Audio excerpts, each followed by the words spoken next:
I was no fan of Captain Edward Jellicoe, Ronnie Cox, in Star Trek: The Next Generation, but I was not entirely on the side of Commander William Riker, Jonathan Frakes either.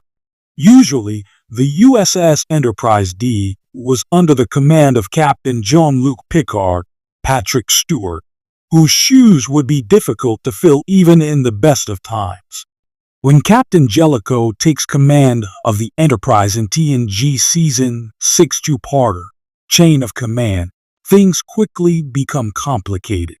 While on a covert mission, Picard is captured by Cardassians, placing Jellicoe in a very difficult situation. From the moment Jellicoe steps on board the Enterprise, it's clear his command style is vastly different from that of Picard's. Somewhat overbearing, Jellicoe wants everything done by the book, and he immediately begins giving orders upon his arrival. This approach initially catches Commander Riker off guard, as he points out how difficult it is for the crew to change things like duty shifts so drastically. Still, Riker does not become truly insubordinate until Jellicoe refuses to send a rescue mission for Captain Picard. While I agree with Riker's stance, his approach was unprofessional and could have cost him his career. After the Cardassians capture Picard, Riker understandably wants to plan a rescue mission.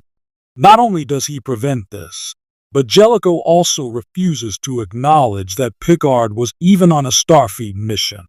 This admission would have granted Picard the rights of a prisoner of war, preventing the Cardassians from continuing their torture. Jellicoe insists that this would be playing into the Cardassians' hands, prompting Riker to angrily retort, "I can't believe you're willing to sacrifice Captain Picard's life as a negotiating tactic." Although Counselor Deanna True, Marina Sirtis, attempts to smooth things over, the damage is done, and Jellicoe relieves Riker of duty. While his heart was in the right place, Riker let his emotions get the better of him and momentarily forgot his place in the Enterprise.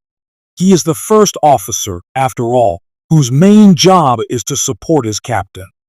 There were other ways Riker could have approached Jellicoe if he felt the captain was making a mistake, but his angry outburst did not help anyone, nor did his apparent pride in his own insubordination.